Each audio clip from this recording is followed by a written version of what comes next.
On va parler de ces milliards dans l'intelligence artificielle. Est-ce qu'on est face à une bulle prête à exploser ou non?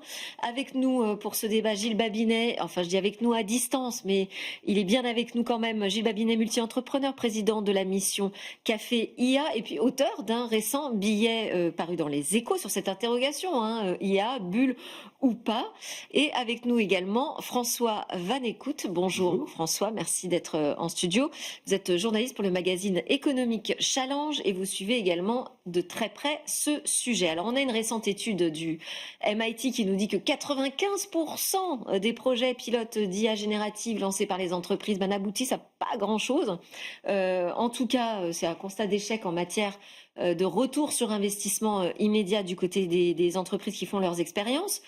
Vous vous dites, ah ouais quand même ça fait mal, c'est surprenant. Ou alors on est face à quelque chose de tout à fait normal, parce que c'est comme ça que ça se passe dans l'innovation. Et ben, il faut le temps d'adopter, de trouver la bonne méthode et puis aussi de convertir les process, l'entreprise dans son ensemble face à une technologie aussi révolutionnaire. Donc surprise ou tout est normal, il n'y a pas de quoi s'inquiéter. François. J'aurais plutôt tendance à dire que c'est un signal d'alerte. Ça, c'est une certitude, parce que ce qui nous avait été vendu, c'est que l'IA générative allait se répandre à vitesse grand V dans les entreprises. Là, clairement, le compte n'y est pas. Ouais. Après, c'est quelque chose de normal, c'est une nouvelle technologie. Il faut rappeler que ChatGPT a moins de 3 ans. Et aujourd'hui, les projets qui ont été évalués, l'étude date d'août 2025. Donc les projets qui ont été évalués sont des projets qui avaient été lancés 2024, peut-être début 2025. Donc on en est encore à un stade où les entreprises ne savent pas trop comment utiliser l'intelligence artificielle. Ce qui est certain, c'est qu'il faudra du temps et il n'est pas sûr que toutes les entreprises d'IA aient le temps que les entreprises s'adaptent à la technologie. Eh oui, parce que là, on va en parler des problèmes de business model aussi. Gilles, de votre point de vue, comment est-ce que vous interprétez ce résultat? Enfin, moi, je suis effectivement de ceux qui disent qu'il y a une bulle. Je le dis depuis un certain temps. Et effectivement, c'est tout à fait structurel dans le développement de l'économie. Quand vous avez une accélération technologique, vous avez généralement des formations de bulles. Il y a un bouquin qui est absolument génial, qui s'appelle Irrational Exuberance, qui a été initialement publié en 2000 et réédité, largement amendé après la deuxième crise financière de 2008, et qui explique qu'au cours de l'ère industrielle, c'est-à-dire des 200 dernières années, il y a eu rien moins que 60 fois où il y a eu des déceptions, des accélérations financières qui ont été déçues. Alors, beaucoup sur les marchés immobiliers, mais pas que. Et que finalement, c'est quelque chose qu'on ne peut pas vraiment éviter en économie. Là, le problème que l'on a, c'est qu'il y a pas mal de gens qui observent que, en réalité, si on retirait les 1200 milliards qui ont été injectés dans l'IA aux États-Unis, on aurait un pays qui serait en récession.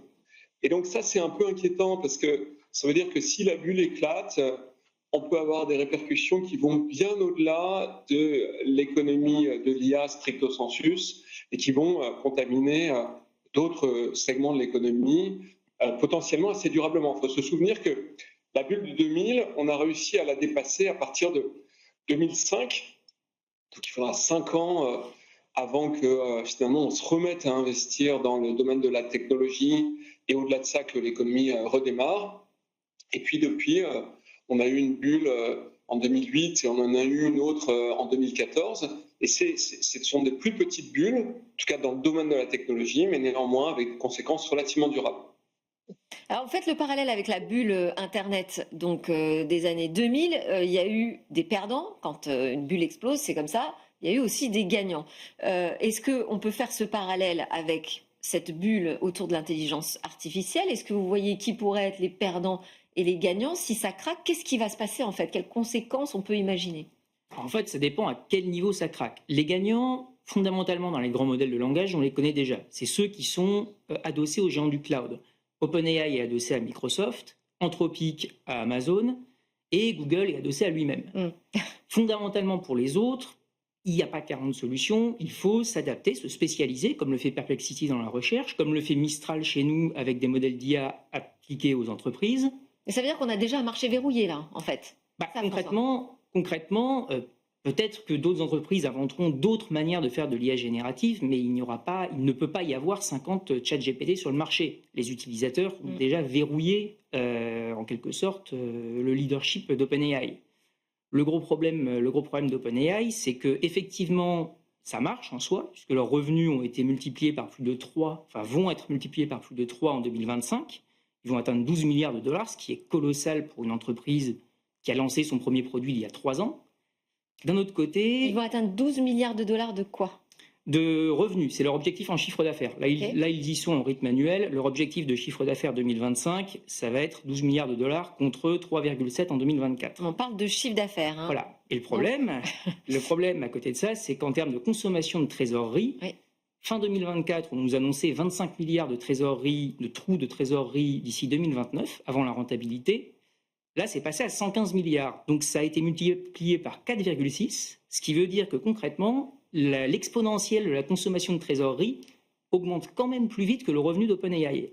Et ça, c'est un gros problème parce que si des petites startups se cassent la gueule, ce ne sera pas très grave, ce sera une correction de marché.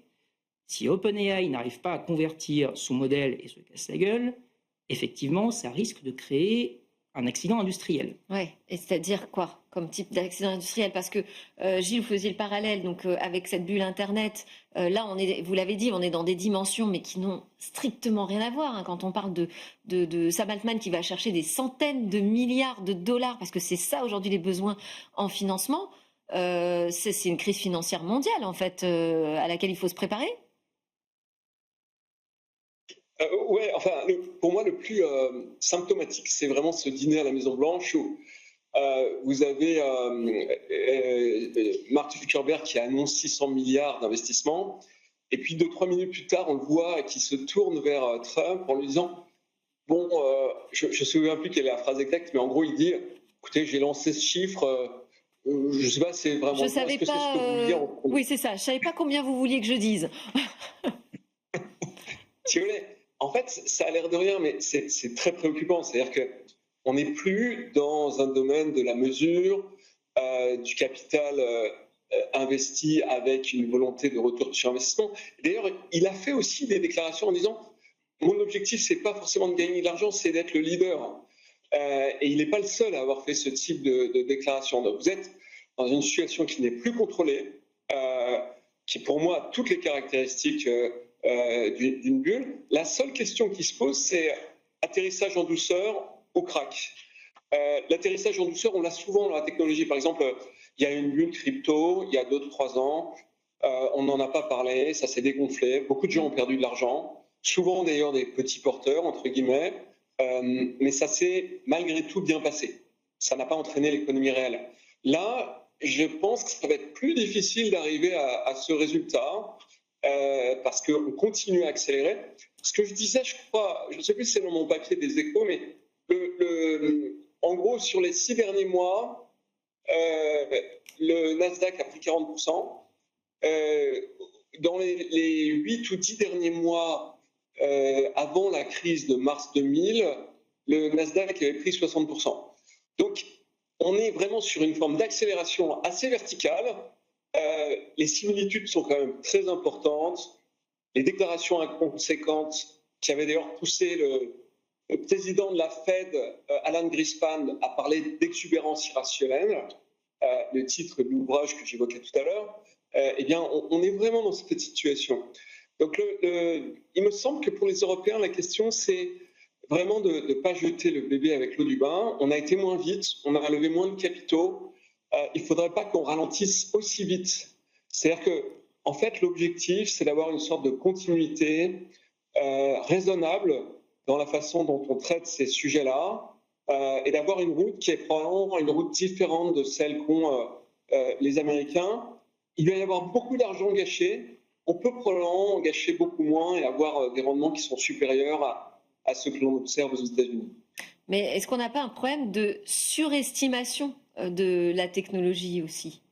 Est-ce qu'on ne risque pas de déchanter quant aux capacités de transformation de l'intelligence artificielle générative en particulier dans l'entreprise? On parle des promesses maintenant, dire oui, alors l'IA générative c'est très bien, mais il y a mieux, il y a l'IA agentique. Est-ce qu'on n'est pas dans une course à la surestimation qui peut faire aussi exploser une bulle, hein, finalement, quand on s'aperçoit que on retombe sur ses pieds. Finalement, c'est pas si génial que ça. Ces outils sont pas fiables pour l'instant. En soi, bon, l'IA agentique, déjà, c'est une sorte de rebranding de l'IA générative, parce que tous ceux qui disaient on fait des modèles de langage disent maintenant on fait des agents. Alors, il y a des capacités qui se sont ajoutées, il y a des vrais progrès technologiques. Moi, j'ai pu voir avec un développeur comment les outils d'IA permettaient de coder, c'est absolument impressionnant. Donc, il y a un énorme potentiel dans plusieurs domaines. Maintenant, de là à dire que ça va transformer toute l'économie et tous les métiers, on est encore dans une phase un peu d'euphorie technologique. On n'est pas encore dans la phase où on est en train de se dire bon, on a le plan idéal. En réalité, on a ça, ça et ça comme problème et on ne sait pas si on va réussir à les dépasser. C'est comme l'IA qui était censée remplacer les journalistes. Le problème, c'est qu'aujourd'hui, elle n'est pas assez fiable. Une IA générative peut être fiable pour faire du centre d'appel et elle est déjà pour rédiger des mails types parce qu'on n'a pas besoin d'un taux de réussite absolu. Mais si on fait un parallèle avec un autre type d'IA, l'IA prédictive, oui. Aujourd'hui, l'IA prédictive a à peu près 10 ans. Elle commence à être utilisée pour faire de la maintenance prédictive, par exemple. Mais en médecine, étant donné que c'est une boîte noire et qu'il y a de temps en temps des erreurs, on ne peut pas laisser une IA faire un diagnostic de cancer en disant le pourcent de diagnostic raté, tant pis, c'est des morts pour la science. Donc oui, l'IA générative va s'imposer dans plusieurs domaines, on pense au code notamment. Mais de là à infuser dans toute l'économie, dans tous les secteurs d'activité, et notamment dans des secteurs comme l'industrie, la finance ou la défense. C'est là aussi on s'aperçoit des limites technologiques, finalement. De la déception de la promesse, on risque de voir le taux d'adoption infléchir, on risque de voir les investissements être moins spontanés du côté de l'économie réelle. Ça peut participer de la bulle. Il y a un autre point, parce que je vois que le temps file, sur lequel je voulais faire réagir en particulier Gilles Babinet, c'est le point environnemental. Il y a effectivement ce délire des besoins de financement, mais il y a aussi, on n'arrive même pas à mesurer les besoins énergétique et est-ce que finalement on ne va pas atteindre la limite de l'intelligence artificielle et de ses promesses et de ses capacités aussi parce qu'on aura atteint une limite environnementale, Gilles? Oui, alors effectivement, mais tout cela participe du même enjeu, c'est-à-dire qu'en réalité, on est en train de toucher la limite de ce qu'on appelle les modèles de langage, les modèles d'attention. Ça serait un peu long d'expliquer pourquoi, mais et ces modèles finalement sont extrêmement énergivores. Donc il y a beaucoup de gens, et il se trouve que j'ai eu un débat là-dessus pas plus tard que ce matin, sur le fait que en réalité on doit passer à d'autres modèles. Donc il y a plusieurs challengers, notamment les modèles de monde, et si ces modèles venaient à se développer rapidement, il n'est pas impossible qu'on ait une rupture aussi sur le plan énergétique. Ces modèles qui sont extrêmement efficaces d'un point de vue énergétique par rapport à ce que l'on connaît aujourd'hui avec les LLM. Donc moi, je pense que finalement, il y a une sorte de convergence entre le rendement des capitaux qui n'est pas là, les usages qui ne sont pas là, les technologies qui sont en train de toucher un mur. Et donc, on va avoir une sorte de trou en réalité. La question, c'est de savoir si ça va durer ou pas. Je ne sais pas évidemment répondre à cette question, mais on va shifter vers quelque chose de différent et probablement pour le meilleur. Et d'un point de vue économique, est-ce que l'Europe est prête à encaisser une explosion de bulles de l'IA générative? Ou est-ce qu'on est plus ou moins à l'abri de votre point de vue? Fondamentalement, l'Europe n'est pas invitée dans la course aujourd'hui. Est-ce que ça ne nous met pas à l'abri? Enfin, je ne sais pas. On aura, s'il y a une déflagration aux États-Unis, de toute façon, l'épargne européenne est tellement exposée au marché américain qu'il y aura des conséquences, et il y aura des conséquences sur l'activité de nos grandes entreprises aux États-Unis. Après, pour nos startups, aujourd'hui, on a une startup qui fait des modèles de langage, qui est le français Mistral. Leur dernière levée, c'est 1,7 milliard d'euros.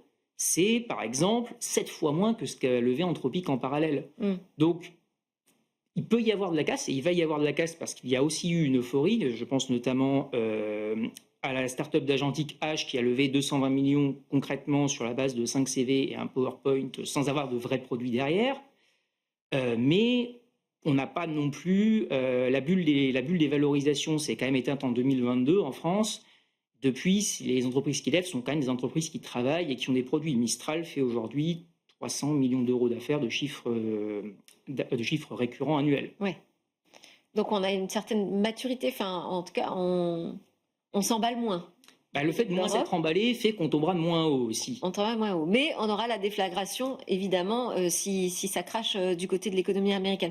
Comment est-ce que vous voyez justement la position de l'Europe, Gilles, là-dessus? Est-ce que parce que vous dites qu'il y a une autre voie peut-être pour l'Europe sur l'intelligence artificielle?